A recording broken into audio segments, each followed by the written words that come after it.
So there's a couple alligators here.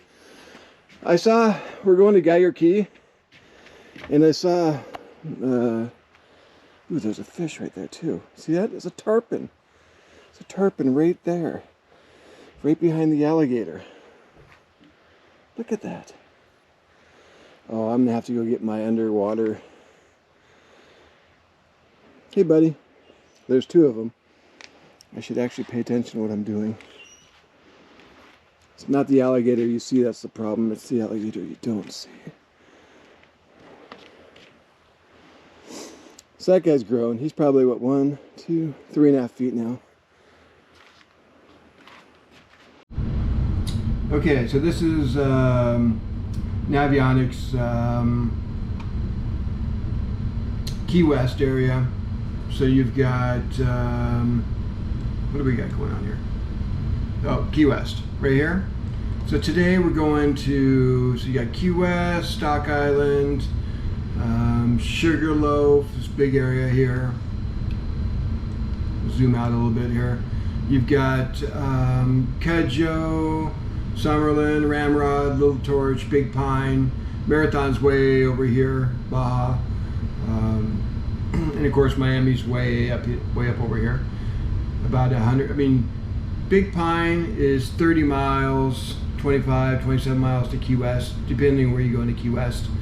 And Key West isn't the last island, but it's the last island with a road to it. So you're not driving any further. Mile marker 0 is right there.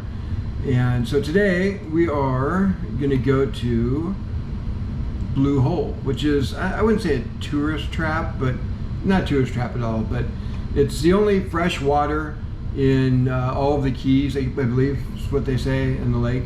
I mean, there's fresh water all over the place, but it's cupped up in little plants. That's how a lot of the animals eat bugs. They get water from plants that catch water. So we are going to right in here. Anyways, I thought that would be interesting to show the map.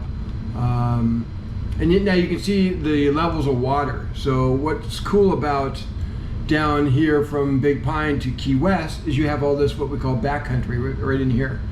Not only is, I mean, look how shallow the darker blue is. That's all 1 foot deep, 2 feet, 3 feet, 6 feet. Out here is like 20 feet deep, 20, 30, 40. And then way over here, the white area is 80 feet. It starts getting deeper. So look how shallow everything way around Key West and the Keys is. So a lot of times actually, like with the pirates and things like that, you had, so you've got the Gulf Stream that cuts through here, and it moves anywhere from like 5 miles to 10 miles off. It's constantly adjusting a little bit, but it's relatively in the same area. And the Spanish and all, the English, they figured this stuff out, and they would sail their riches back from Spain and South America and Americas through this area, and then pirates would attack them through here. So there is a lot of treasure through here. In fact, over in this area here is a spot that they're still excavating today. They go over there and they blow these fans into the sand, and it stirs up, and then they look. But there's a trail of treasure that's been pushed through years. So a lot of the wind comes from, and you hear me talk about the wind all the time, it comes from the east, a lot of times the southeast, almost always, but it's always coming northeast a lot too, but really a lot from this direction. So the Spanish would cut through, the pirates would hop out from their little hiding spots that aren't being blown in the wind, and then storms, the Spanish ships like 1, 2, 3, 4 at the end of my fingertips would get pushed right into the shallows, and now they're in trouble. And that's why you have a lot of, one of the biggest shipments of gold and silver for the Spanish. I think it was to support their war, to kind of restock their wealth to afford the war. I think between French and them and English, I'm not sure. Anyways, it got pushed in and got beached. So and I don't think you can now I don't think you can actually find treasure now without reporting it. I think these guys over here are grandfathered in with their findings.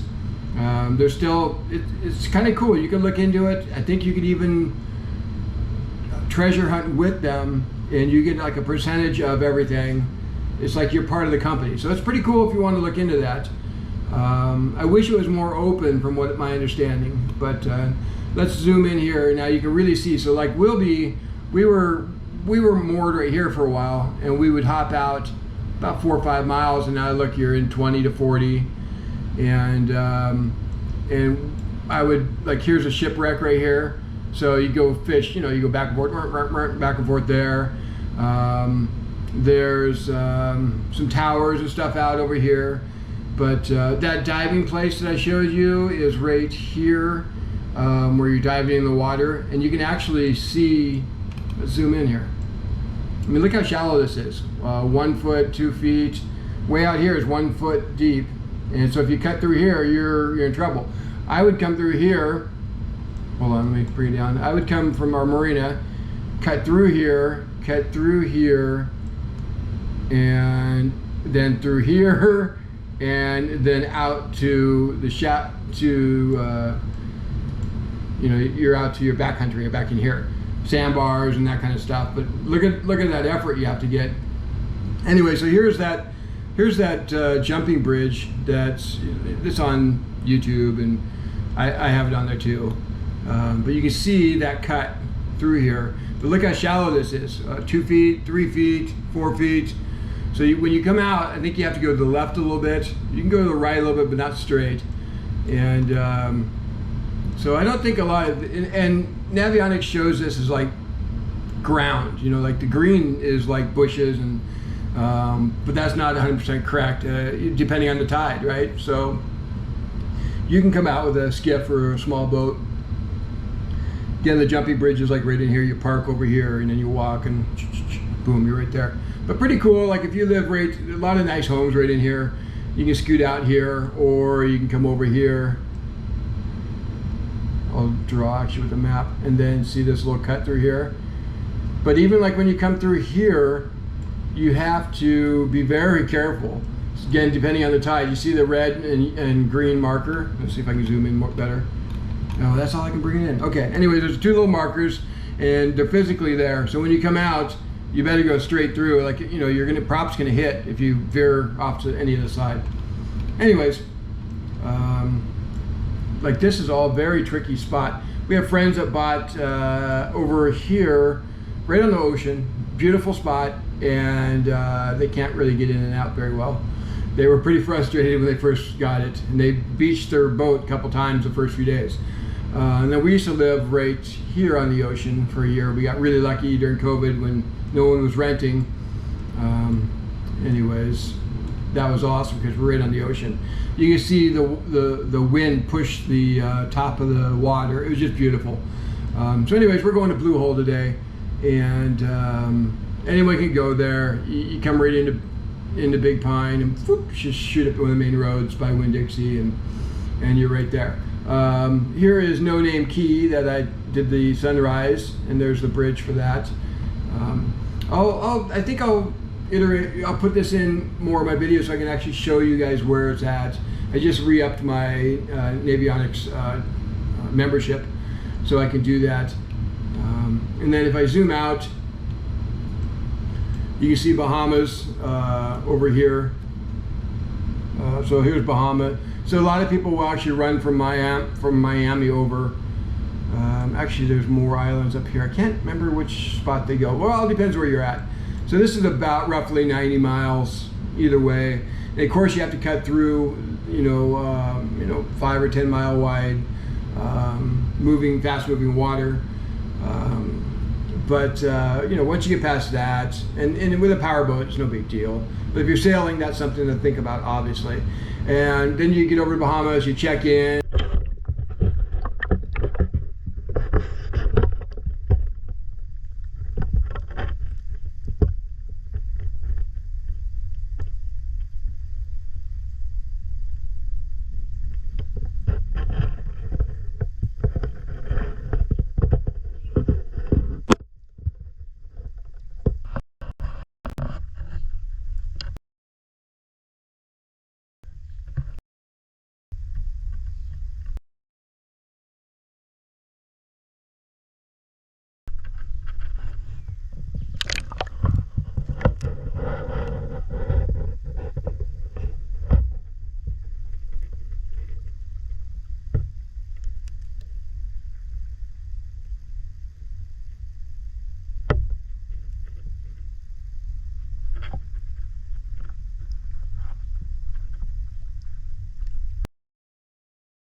Whew, that's hot. That's a gator right there, swimming away.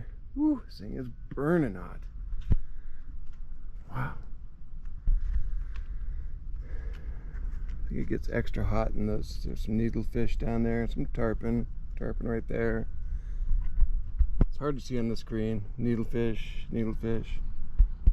2 tarpon, gator. He's only 3 or 4 feet long, probably 4. Some birds over there, I just really can't get them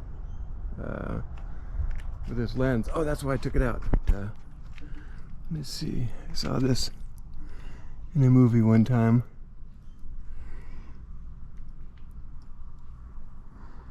Can you see?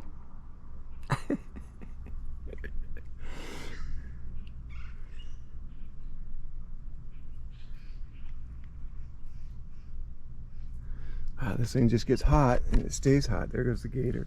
He's over here now. All right. Turn this thing off so it doesn't melt. It's not from the heat out here. It's from the heat within itself. Just obviously too much information packed in a tiny little machine here. So many bugs out right now. It's kind of a dumb time to come down, but I wanted some more footage. There's a road over here. I didn't know that. I mean, I thought this was just all nature. Maybe sometime go over there, see what's over there. Whew.